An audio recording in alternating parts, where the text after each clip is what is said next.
Good morning. It's 7:08 a.m. on Sunday, September 20th, 2015. I'm Christiana Ellis, and I just got up. This is 5 more minutes.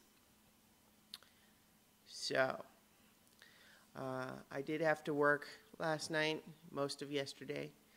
Not as late as I thought because there was a delay, and now I'm going to be doing what I would have been doing late last night today. Not thrilled, but you know. In any case, otherwise, one of the things I've been doing lately is listening to the audiobook of American Gods by Neil Gaiman.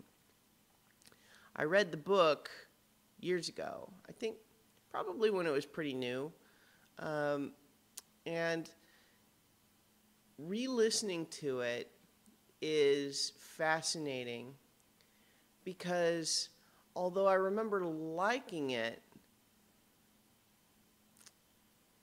before I started listening to the audiobook, if you had asked me to tell you what it was about, I could give you broad themes. I would be able to say, well, it's about how all sorts of gods exist if anyone still believes in them, and they're in America, and there's like a competition or a war or something. Just the most broad strokes possible. I probably couldn't have named a single character for you. And yet, clearly my subconscious had held on to great swaths of it, because re-listening to it, I'm seeing how influential it was on me, even as I didn't consciously remember almost anything about it. There's a lot of stuff in there about like being a con artist, what that means, and like coin tricks. And I remember having bought a book about like sleight of hand magic, which I was really into for a little while, and then gave up because, you know, like the truth about magic tricks like that is generally that what you're actually doing is really not even very interesting. It's just difficult. So it is difficult to do it in a way that people can't tell what it is that you're doing.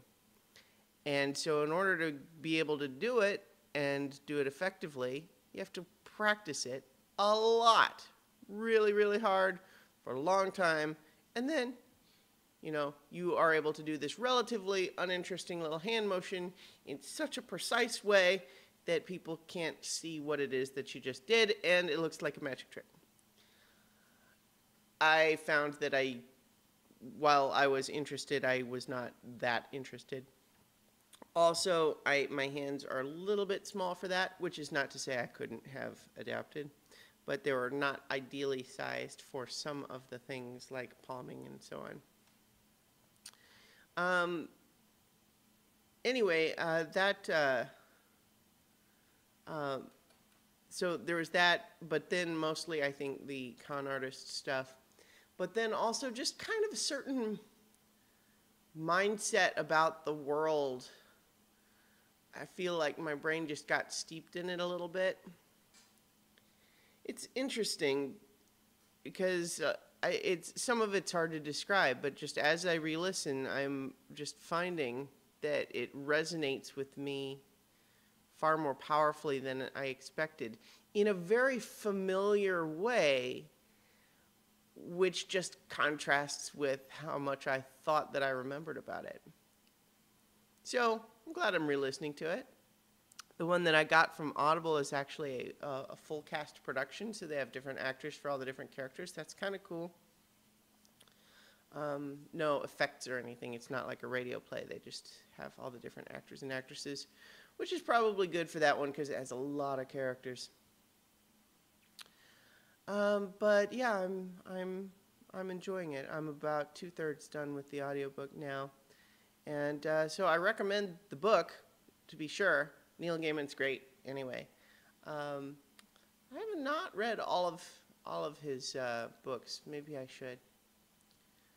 I keep getting like 3 volumes into Sandman and then falling away and then not get, and then by the time I think to get around to it again, I feel like I have to start from the beginning again, and then I read the first 3 again. But The Ocean at the End of the Lane was really great. Coraline was really great. Yeah, so maybe The Graveyard Book next. I've heard good things about that one. All right, so I'm still a little bit tired. I'm concerned that I'm going to get sick again, but I'm going to have to go into work some more later. The problem is not solved yet, but it'll be okay.